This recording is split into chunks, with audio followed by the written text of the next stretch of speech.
Hi, everyone. Thank you for joining us today. My name is Fatima Rodriguez, and I'm the Communications and Recruitment Coordinator here at InterExchange, and I'm joined by my colleague, Taman Nicholson. Taman, I'll let you introduce yourself as we kick off this presentation.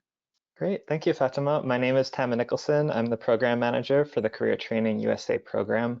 I'm really excited to lead our second session in our career development series and talk to you all today about developing in-demand skills for obtaining an international internship. Awesome. Thank you, Taman. As Taman mentioned, this is the second of 10 webinars that we will be conducting this spring. This series of webinars will cover anywhere from searching for internships in the United States, creating cover letters and resumes, how to create a LinkedIn profile, all the aspects of really essentially pulling an international internship application together. So for those of you familiar with InterExchange or Career Training USA, we are a nonprofit organization based in New York City, and our mission is to promote cross-cultural exchange for students overseas to come to the United States and also for students in the US to go overseas and partake in these types of programs.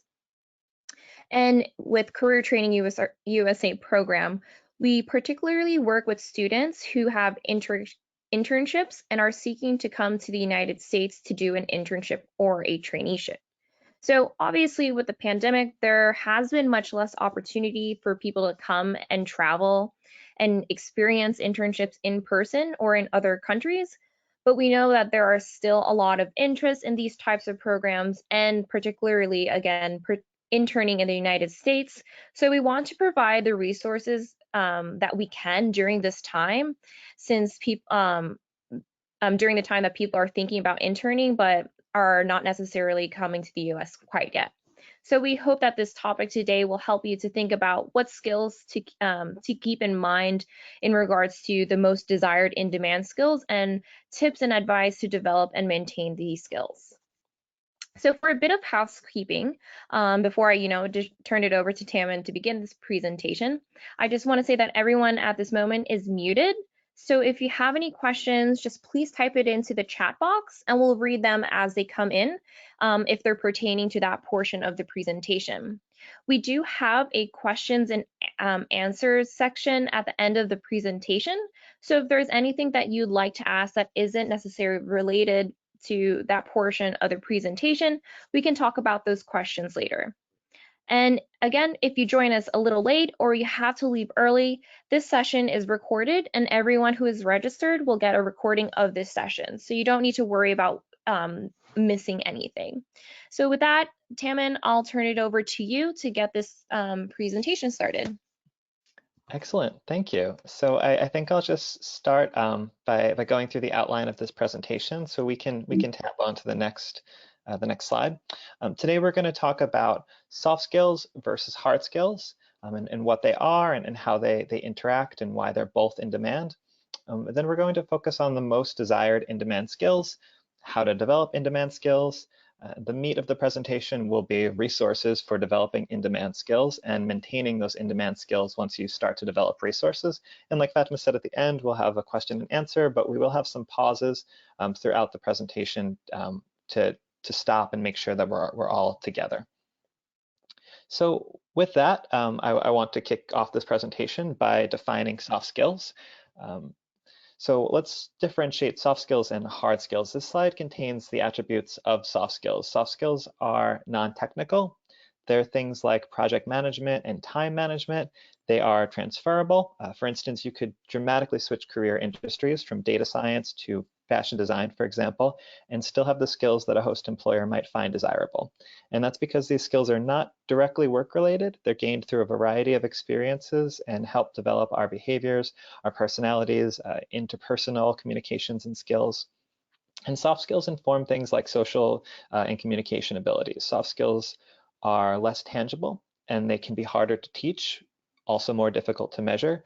Things like getting along with others, listening well, engaging in small talk, these are all examples of soft skills. So as you might imagine, soft skills vary across cultures. The skills needed to successfully interact with colleagues, to solve problems, and to manage your work might be different in the United States versus your home country.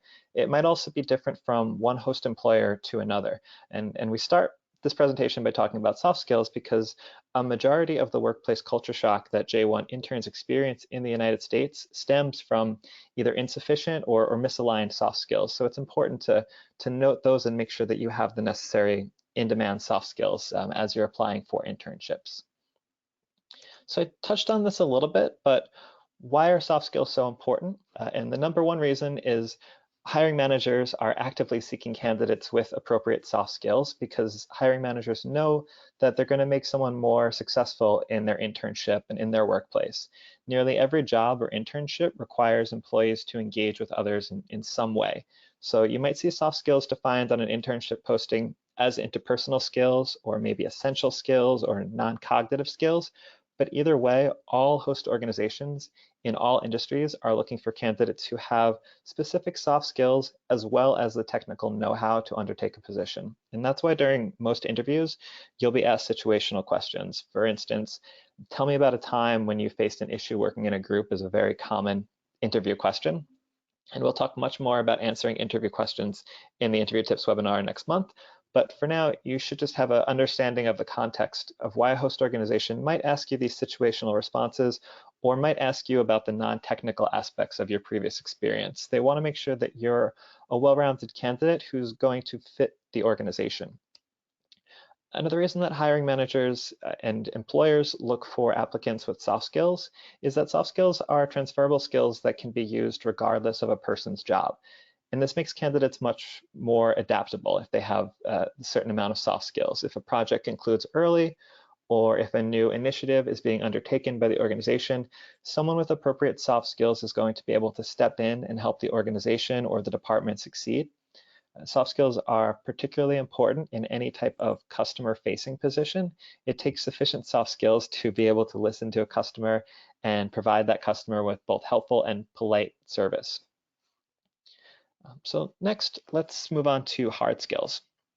Hard skills, on the other hand, focus on the practical abilities and knowledge of an employee or of an intern. Employers can get a good idea of your hard skills by looking at your certifications, your education, even your previous experience.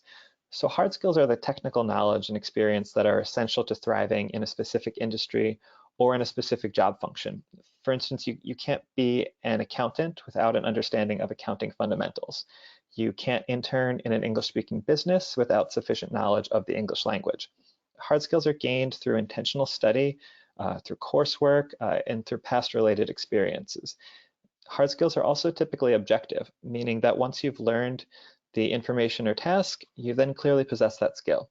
And because of this, hard skills are fairly easy to measure. In the accounting example, an accountant's hard skills can be measured through their ability to pass a CPA exam. For an English speaker, it might be their TOEFL score that determines their amount of hard skills that they have in that field. And with some exceptions, hard skills are usually static across cultures. So the hard skills that are gained in computer science coursework or an internship in Italy or Japan, that should have the same utility as hard skills gained in the United States, as long as the teaching and mentorship quality is the same. So why are hard skills important? Hard skills are important for the same reasons that soft skills are important, and that being hiring managers are seeking candidates with the appropriate hard skills. They are job specific and typically listed in the internship positioning or postings and the descriptions at the top. Hard skills are vital to the posted position because they demonstrate that you as a candidate have the expertise, the ability, and the knowledge to thrive in whatever the posted internship position is.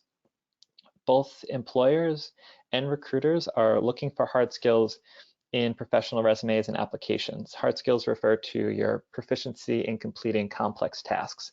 These are skills that can be acquired through formal education and training programs, through apprenticeships, short-term training classes, online courses, certification programs, even on-the-job training is another way that you could acquire these type of skills. Any hard skill that you do cite on your resume or your application should be backed up with a certificate or a degree or some type of qualification that shows that level of achievement. Another unique thing about hard skills is the level of competency in these skills can usually be defined, and there is a direct path for accumulating skills that can also be defined. For instance, You might take a Design 101 course and then an intermediate design course, followed by an advanced design course. And that way you can track the amount of design skills that that person has accumulated. Various experiences in the subject, maybe the number of years that you've been working with CAD, can also be a qualification that would validate your expertise and your accumulation of hard skills. So this sort of expertise is an example of hard skills that can be learned and also improved upon with additional practice and additional years in the field. Hard skills show employers that you have a relationship to the industry. They demonstrate your experience and also the value added that you'll bring to the organization. Like I mentioned before, these are complex tasks that a host can help you refine and get better at through training. So they want to see that you have the baseline amount of hard skills. So now that we've defined these two different sets of skills, I want to discuss both the importance of each and how soft skills and hard skills are complementary. I think we can all call to mind someone we know that is maybe great at their job, but not someone you'd want to be on a team with. And vice versa, we can think of someone who might have very strong interpersonal skills, but isn't very good at their job. So it's important to make sure that you have that appropriate balance. Both hard skills and soft skills are equally important in the workplace, and the top skills that employers are looking for depend on who the employer is seeking for a particular position. This will be a theme throughout the entire career guidance series that we'll be doing over the next few weeks and months, but pay attention to the language in the internship description when you're applying so that you can demonstrate why you have the skill set needed for this internship and why you are the perfect candidate. I think the main difference between hard skills and soft skills is that hard skills can usually be taught through a series of concrete steps, kind of like the design example in the last slide. From an instructor or a supervisor's perspective, teaching someone how to code a computer program is more easily defined. It's a process that's been done before than teaching someone how to listen and communicate effectively with a client.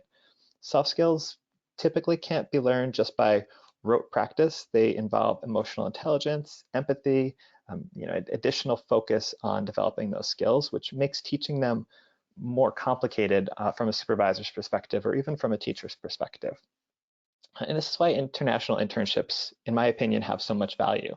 We talked about this in last week's session, but the J1 intern and trainee program requires that all participants have a baseline level of hard skills related to their internship by either demonstrating 1 semester's worth of coursework or for trainees 1 year of related postgraduate work experience. But routinely during our application review, we talk to interns and trainees who have these hard skills and they're coming to the US to advance those skills. But equally important to them is the opportunity to practice soft skills like adaptability and flexibility. These are skills that are innately exercised by living in a different country. So the bottom line is that both hard and soft skills are important to career readiness. And once you have that strong foundation in both, you'll be able to do your job, whatever it is post-graduation, extremely well once you enter the real world. So now I want to focus on how to get in-demand skills now that we've talked about the two different categories. If you're looking to build in-demand skills, whether soft skills or hard skills, there's really 4 steps you should follow to gain these skills. The first is to prioritize which skills you want to develop. You can't work on everything all at once.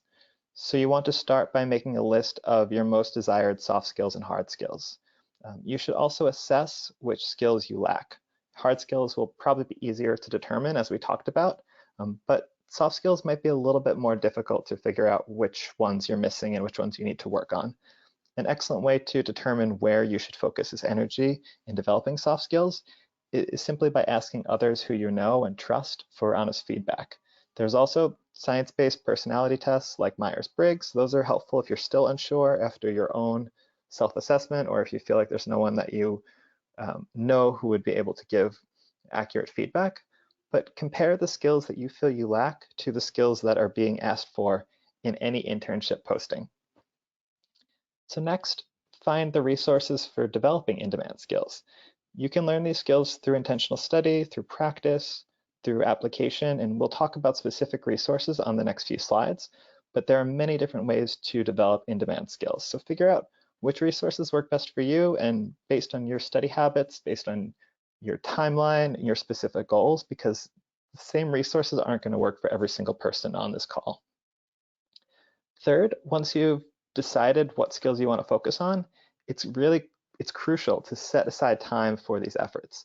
You carve out specific time the same way that you would for academic studies, and make sure that you're dedicating devoted time to honing those skills.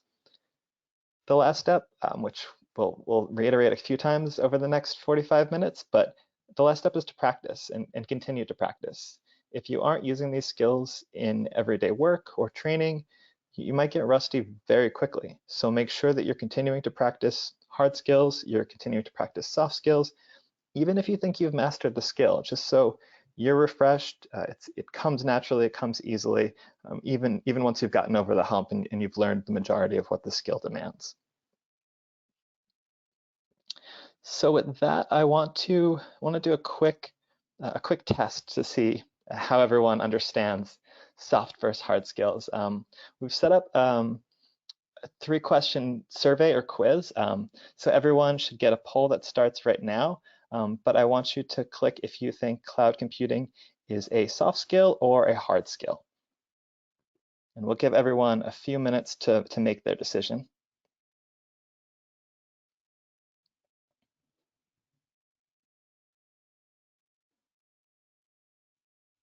All right, we're going to close the poll in 3, 2, 1. So Fatima, what do we have for our results? So 91% said hard skill and 9% said soft skill. What's our answer?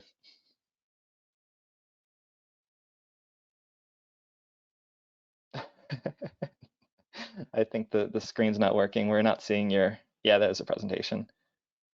Correct. So most of you got that one. Cloud computing is indeed a hard skill. We'll try one more. We'll try 2 more. So what about creativity? Is creativity a hard skill or a soft skill? And we'll open up that poll as well.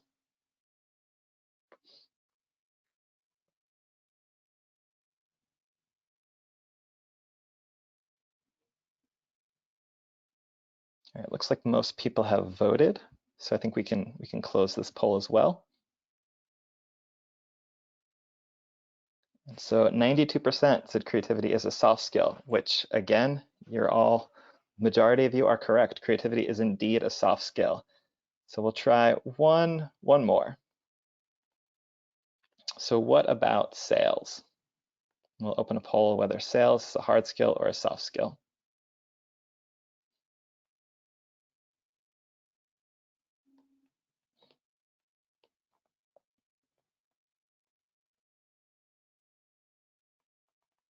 Give everyone a few more seconds.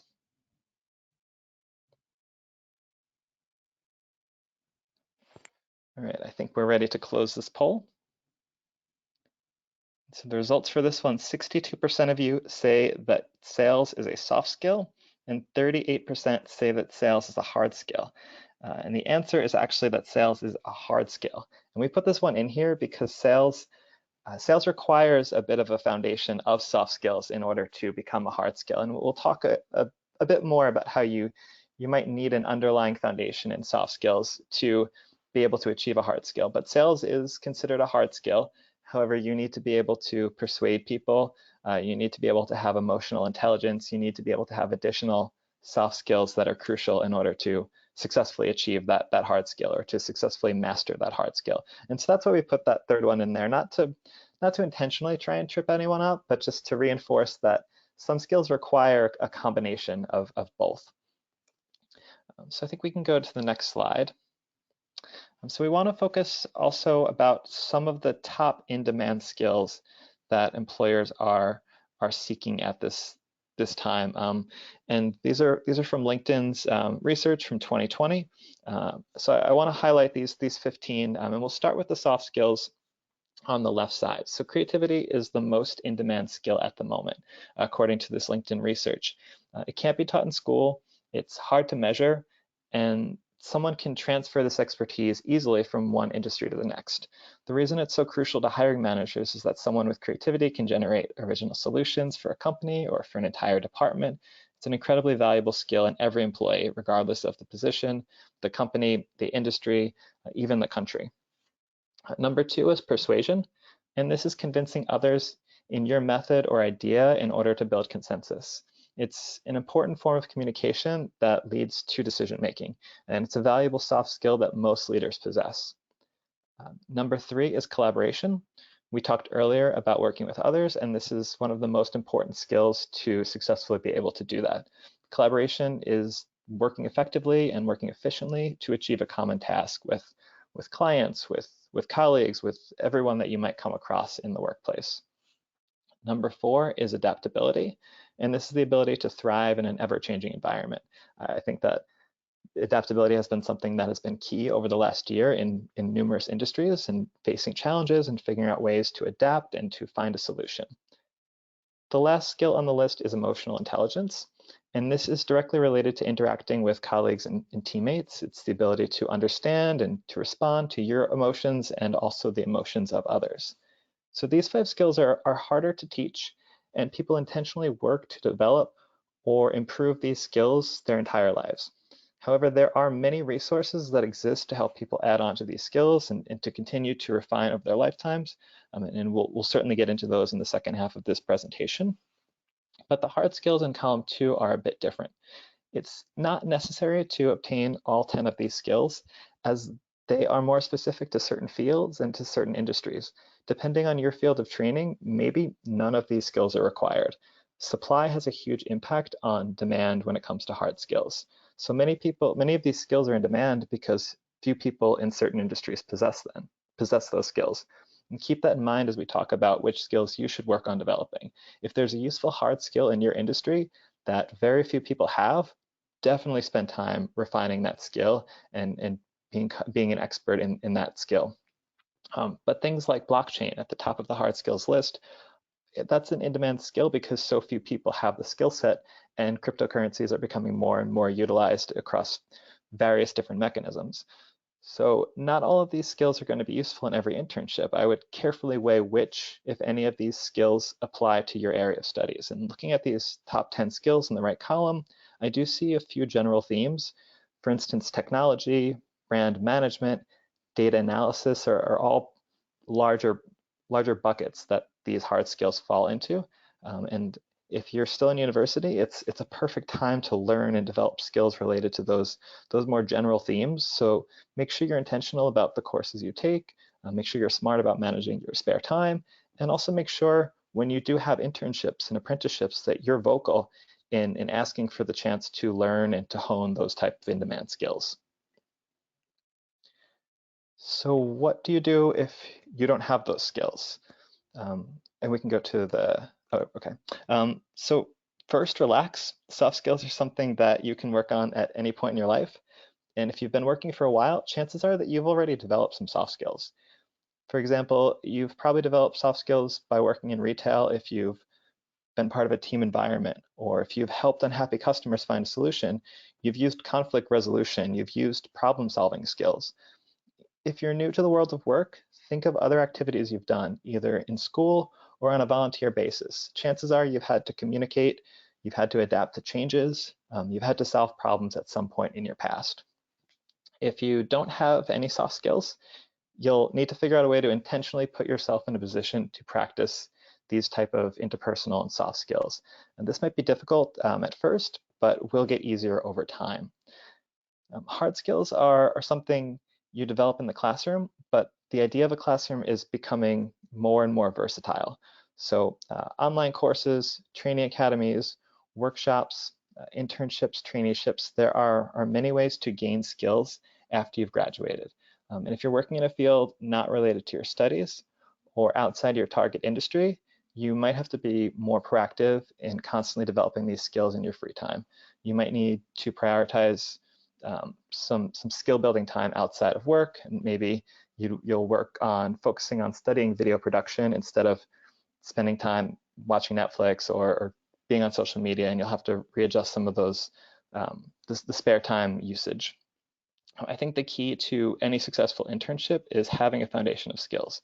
So remember that you don't need to be a master when you're applying for an internship. These internship programs exist for you to refine and to sharpen your skills.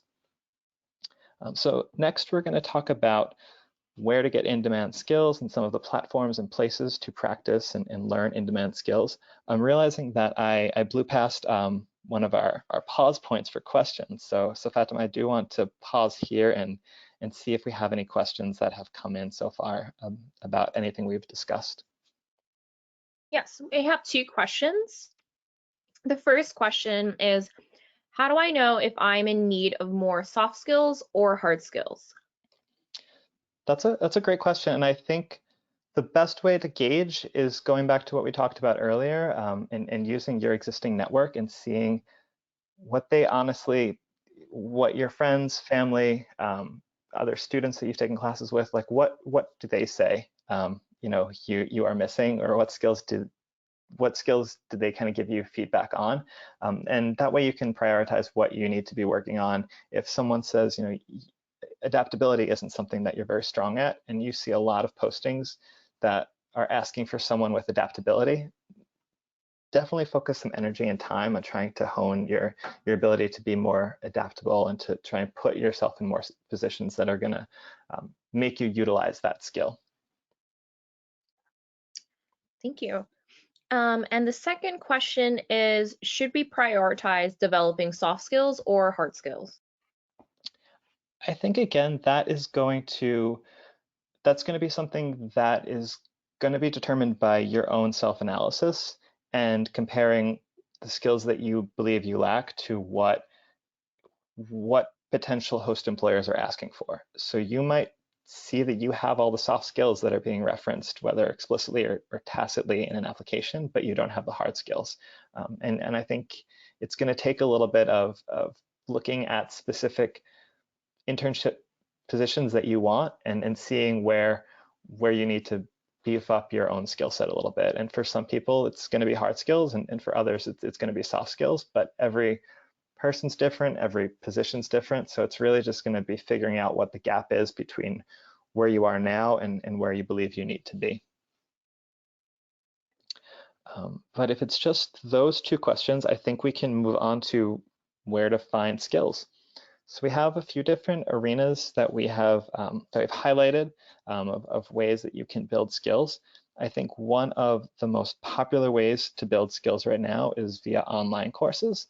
So these may be free, or they might require payment, and they're in a variety of different areas. I've included a few of the more popular sites on this slide. This is not an extensive list, but options like LinkedIn Learning and Lynda, they've now been combined into one.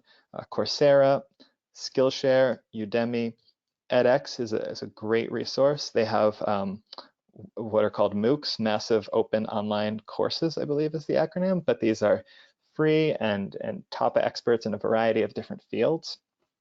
There's also online coursework you can do through services like DataCamp, DataQuest, Code Academy. So there's also probably a very likely specific hard skills coursework available to fields like architecture and civil engineering and other things that I'm not listing here. But some of the few on the top are more so to some of the soft skills. And then as we look at DataCamp and DataQuest and Code Academy, those are going to be more hard skills type online courses. I think online courses are excellent for 2021 because you can gain access to knowledge of industry experts, and you can complete these courses from the comfort and safety of your own home on your own time. In cases like LinkedIn Learning, you can post completed courses directly to your LinkedIn profile, but most of these programs have some type of certificate of completion or other ways that you can document your skill attainment. And the three curriculums that I just pulled out on the bottom, options like DataCamp and DataQuest, they allow you to practice some more analytical and computational skills that we talked about earlier as one of those buckets that many host employers are looking for in the hard skills arena. These are paid services, but you can practice with real life tools and software programs like Python or Tableau, that programs that you would have to pay to access anyway. So those programs will probably at some point be useful in your internship, or depending on your career field, might be something that you need to gain familiarity with. And those type of online courses are an umbrella where you can practice with multiple tools at the same time. The next resource we recommend to look at is learning from podcasts. This is another excellent resource and just a treasure trove of options to find advice and skills, I think you can find podcasts on any topic imaginable, including instruction on how to develop many in-demand skills. Podcasts usually have a guest speaker who provides unique insight, plus analysis and content from whoever the host might be. And as many people on this call probably know, the beauty of a podcast is the ability to multitask while you listen. You can listen to podcasts while you're in the car, while you're in the grocery store. This is a very incomplete list of some potential podcasts you might want to check out to build skills. But how can I say this? Life Skills 101, Life Kit, TED Podcasts, those are all excellent podcasts on a variety of different soft skill areas. Soft skills engineering is an interesting crossover where it specifically focuses on those in the field of engineering and developing the necessary soft skills that engineering organizations want from people in that field. 99% Invisible is specific to those who are interested in architecture and the built environment. So there's a huge range of different podcasts. As a bonus, I included This American Life. That is one of my favorites. Some of those episodes will definitely help you learn about the US workplace and some of the necessary soft skills you might need to thrive in the US workplace. We will, like we've done in previous presentations, we'll send different links to some of these resources in our follow-up email later this week. So another option is professional development workshops. Usually professional development workshops are done in person, but most, if not all, of these programs have figured out models to transfer online. So some job skill workshops, like sales workshops, will also cover soft skills as a foundational element. Some of these workshops are going to be just focused on some very narrow hard skill, others will be more general, or they might start with soft skills that eventually lead into crucial hard skills. But they might also discuss some of the soft skills that job seekers need and what they are, and the importance of highlighting them on your resume, and also maybe how specifically to highlight them on your resume. These workshops could last a few days, or they might extend over a few weeks as part of a certificate program. It's a good option if you feel like you would not be able to motivate yourself to learn on your own to develop these skills. But depending on the length of the program, these workshops could be expensive. As with any paid services, InterExchange doesn't endorse any of these programs specifically, but these are just some of the examples of what is out there. If you're interested in a professional development course, the best step is probably to look at some of the course topics and some of the reviews of these professional and personal development agencies and see how they match the needs that you've addressed in your own skills assessment. The fourth place to gain additional in-demand skills are conferences. So conferences are a great way to gain skills. This is a strategy that you might need to alter for 2021, but just like professional development seminars, many conferences have moved to virtual formats. I don't want to provide too many specifics here because so many fields have their own industry conferences. We do hear of a lot of interns who met their host employer at a conference. I mean, it's a great way of meeting someone who you typically would not interact with because they have an office on a different continent or they're many time zones away. So we know that in normal times, conferences are a great incubator for creating a network to find an international internship, but they can also help you to develop the skills that an international internship host might want. Generally, there's two types of conferences. First is a leadership style conference where people in various fields come together to discuss important transferable information. An example of a leadership conference might be the Leadership Summit for Female Entrepreneurs, or Forbes has an Under 30 Summit. So these conferences give you the chance to hear from experts and maybe even meet experts across various fields.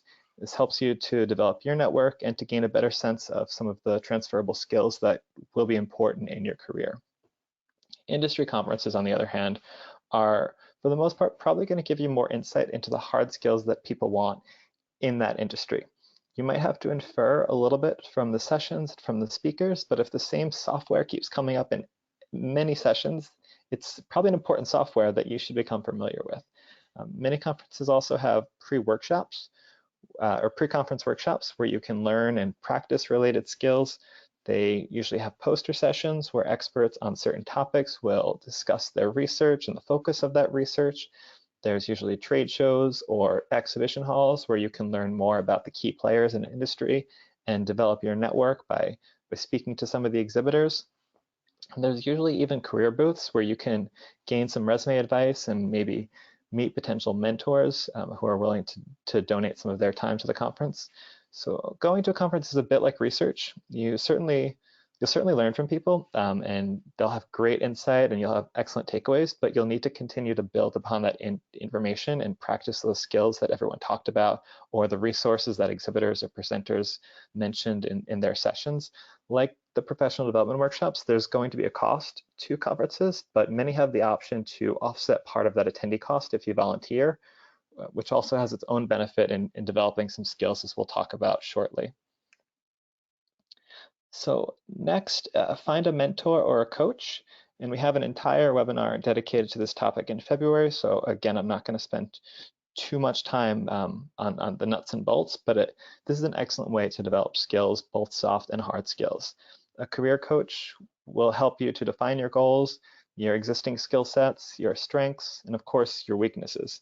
The coach creates a development strategy and provides their clients or their mentees with a clear pathway to improve their necessary skills. So when you're on your way to implementing the strategy, the trainer is then going to support you and provide some actionable feedback to help advance your skill set. There are paid career coaches who provide the service for a cost, and then there are also natural mentorships that organically develop. So you won't get the same exacting advice from a non-professional mentor as you would a professional career coach, but it can be extremely helpful to gain feedback on your skill development from someone in your industry and your network. A great place to start identifying the latter is the Career Center at your university. They can help provide feedback to you. They can connect you with alumni, maybe other industry professionals who've been in your shoes. The hardest part usually isn't identifying who would be a great mentor, but connecting with them. So that's why your existing network of professors, classmates, family, and friends comes in is so crucial. Perhaps those people can introduce you to someone they know who can provide advice via informational interviews, and you can meet people who've gone down the same path and can maybe give some advice to you. Informational interviews are an excellent place to start a potential mentor-mentee relationship, but just like any relationship, that's going to happen slowly. You can't just approach industry leaders and demand feedback on skill development or demand that they be your mentor. It's going to have to be a relationship that grows naturally. Gaining skills through mentorship is a valuable long-term strategy for anybody, but it's probably not the best approach if you need to enhance your conflict resolution or your computer programming skills in a very short period of time. So think of this route as a long-term strategy that you can continue to implement your entire life. But again, if you're looking for a summer internship and you need specific skills by then, your mentor can help guide you in the path, but you're not necessarily going to gain all those skills just by finding a mentor in the immediate future. The last tip that we have is volunteer work. The catch-22 of most internships is that you need experience to get the internship, but if you don't have experience, you can't get an internship. So there are other ways to develop skills in a hands-on way. If you can't find paid training, the best way to alternately accumulate skills is just by showing up and volunteering. Oftentimes, job shadowing of a position will offer transferable skills for future internships.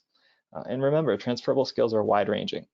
So these opportunities can also be wide-ranging. Volunteer work could be for a company related to your ultimate target internship, or it could be volunteer work for a local charity or for a nonprofit that you especially admire. If you're looking for a public relations internship, communication or writing experience at a local nonprofit is an excellent way to hone some in-demand skills related to the public relations field. So think creatively about what you can do that is volunteer work and will also help advance some of the skills that you might be seeking to develop. You could also volunteer on campus. You can assist faculty members with related research. This might be another route that has a twofold advantage as you not only gain in-demand skills, but you build a relationship with a potential mentor or future reference. I think volunteer time is typically associated with time and energy spent outside of your current network, but it's really just donating any extra time that you might have. You can do this without leaving your current job and your current routine. Think about volunteering time to new projects. If you're currently working, think about new projects at work, or maybe a leadership position. If there's an upcoming project at your current job that will require a little bit of extra effort and time, you could volunteer to be part of that project steering committee, or take on a leadership role to actually lead that project. I mean, think about volunteering time in a leadership position in a club or a group that you're maybe part of already at school or within your social circle. These are all opportunities to build various skills through volunteering in networks that you already have. My advice is to be wise and intentional about using your spare time. You don't want to simply volunteer for everything that comes up, but consider how these opportunities might help you in the long run. The time investment versus the expected skill outcome is really important to weigh.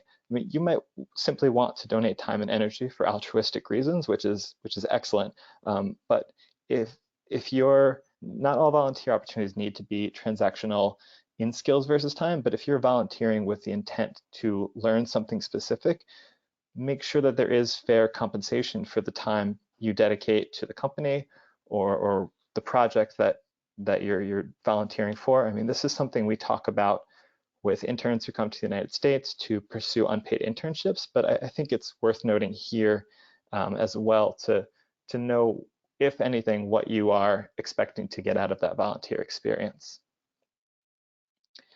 So I want to wrap up with some other general tips, regardless of which of these strategies you choose to go about developing in-demand skills.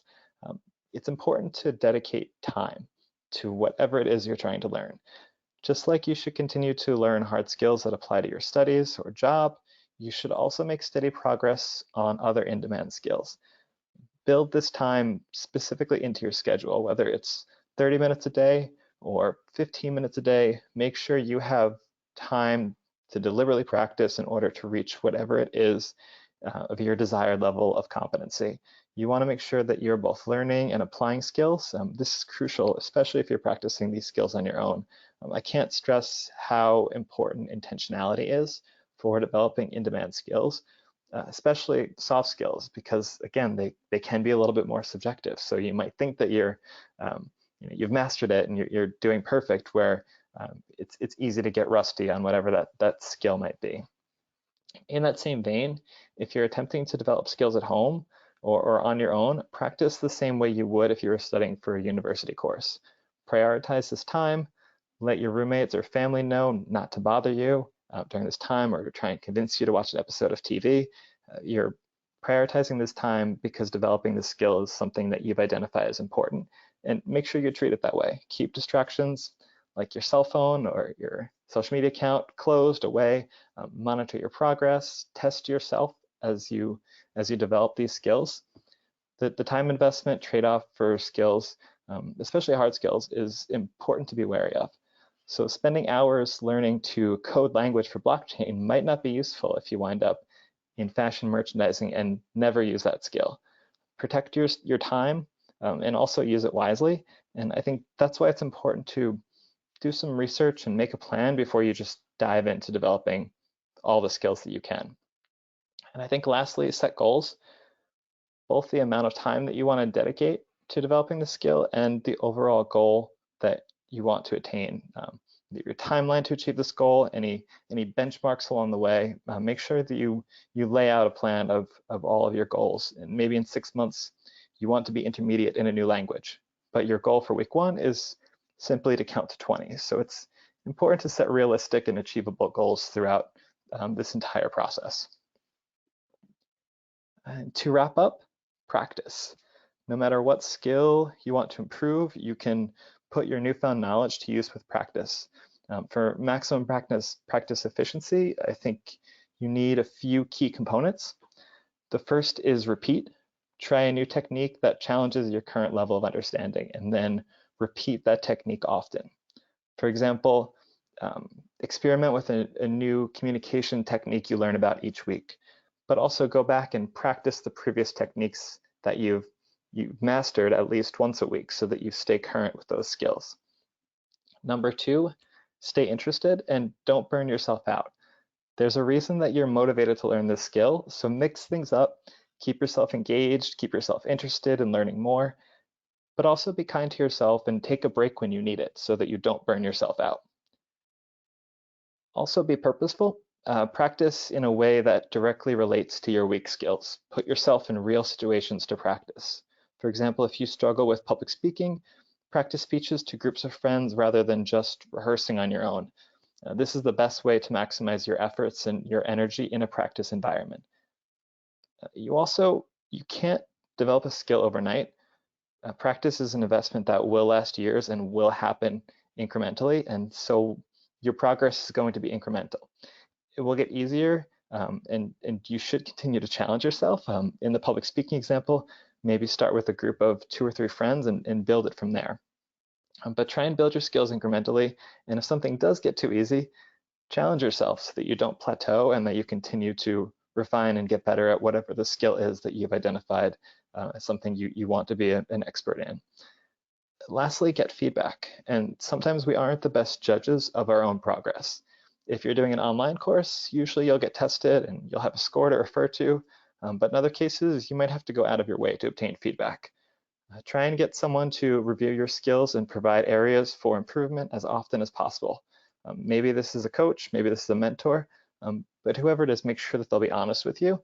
And I think you should also keep an open mind about any critiques that you do receive. It can be hard to be vulnerable and to receive negative feedback about something that you might not be very good at and you might be trying to get better at, but it's really important to get that honest feedback so that you can maintain a track of what your progress is and what you need to continue to work on. So with that, I want to wrap up our presentation and I want to leave some time for questions and answers. As anyone is typing in any questions that might have come in, I just want to highlight the upcoming webinars that we have over the next couple months. So next week, we will talk about creating resumes and successful cover letters when you submit your application. Fatima will also present on building online presence and leveraging your LinkedIn profile in early February. We have a session on searching for internships in the United States, resources and tips to find internships. And like I mentioned, we'll talk specifically about networking and developing mentor and mentee relationships. And then in March, interview tips. And later on, we'll talk about the US workplace culture more in depth, English language in the US workplace, and we will finish this series out with an internship panel of current, or I believe at that point they'll all be alumni who have done internships in the United States. So people who were in your shoes maybe at this time last year or a year and a half ago. So Fatima, do we have any questions that have come in? We have one question. Angelica is asking, what is the cost for this program? So the program cost will vary depending on the length of time that you are in the United States. So Angelica, we will send you the cost, whether you're doing a 1-month internship or a 12-month internship for visa sponsorship directly after this, because it will vary depending on your length of time. And the second question, also from Angelica, is asking, how long is the internship? So that's another thing that will be dependent on your host organization. The minimum length of time for visa sponsorship for an internship is 1 month, according to US regulations, and the maximum length of time is 12 months. So anything between 1 to 12 months is totally acceptable based on regulations. And the third question, also from Angelica, is do I need a local agency? These are excellent questions. You do not need a local agency. So InterExchange operates a bit differently than other J1 visa sponsors for the internship and trainee program, where you can apply directly to us for visa sponsorship. We don't offer internship placement, and that's why we have this series to provide guidance for self-sourced internships, but you can, once you have an internship, you can apply directly to us for visa sponsorship, and we'll work with you throughout that entire process. We have another question that just came in. And is there many opportunities for a year-long internship in the field of food science? I would have to go back and see some of the specific internships that we've had in those fields, and I can't say with confidence off the top of my head, but it sounds like an area that is that we have sponsored in the past that is familiar. So there are a plethora of internship opportunities for international students, ranging from dance to food science to hospitality, and InterExchange is, as a visa sponsor, able to sponsor most of these internships as long as they meet our designation and government regulations.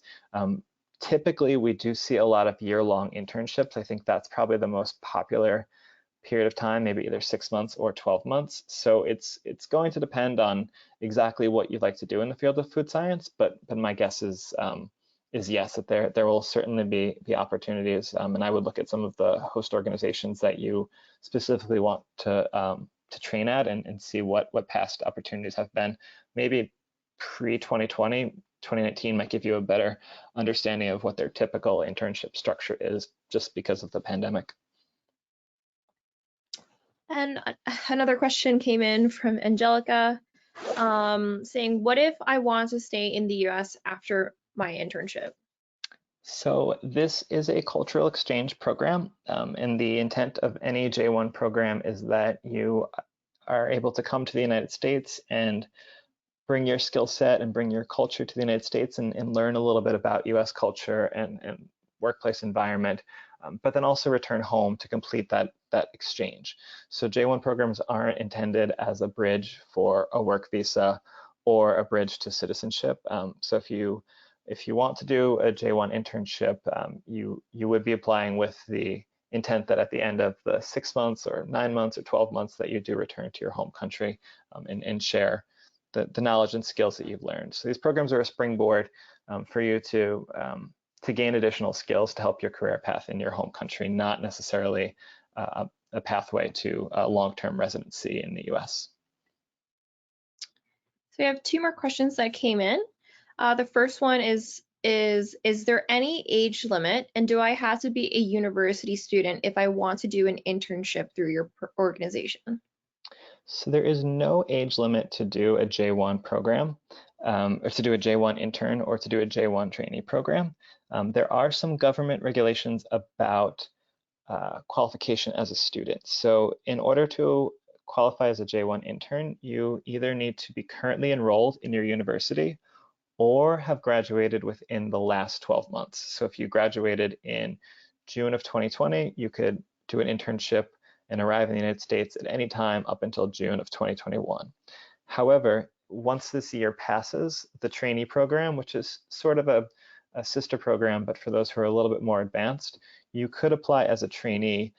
The qualification for a trainee is that you have graduated from an accredited program and that you have 1 year of related work experience. So the trainee learning should be a little bit more advanced than what the internship would do. But if you have timed out for the intern option, trainee is probably a great secondary way of still gaining the same level of knowledge in the United States. And we can send you more information about the regulations for those 2 programs so you can decide which one makes the most sense for your background. And the last question, you kind of touched upon it. She's asking, what if you have a degree but you're not working in that field? That's fine. So if you apply as a trainee, the work that you're doing should be related to whatever type of traineeship that you want to do. So if you have a business degree and then you've done 5 years in architecture and you want to do a business traineeship, that's not going to work. But if you have a business degree and then you've done 5 years of experience in architecture and you'd like to come to the US to continue along that same trajectory, that's totally fine, even if your degree doesn't match. However, if you're applying as an intern and you're still currently in school or you've just graduated, that internship should match whatever it is that you've learned in school. Again, these programs, you should have the foundation to be able to understand what whatever the field is that you're working on. You should have that baseline foundation so that you can continue to develop those skills while you're here in the United States. And that is all the questions that came in.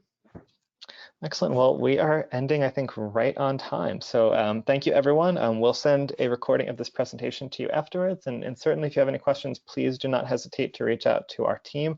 All of our contact information is on this slide, and we'll be happy to work with you with whatever your internship is, your field, and the different rules to help you navigate through the visa sponsorship process. So have a good afternoon or evening or morning, depending on where you are in the world. Thanks, everyone.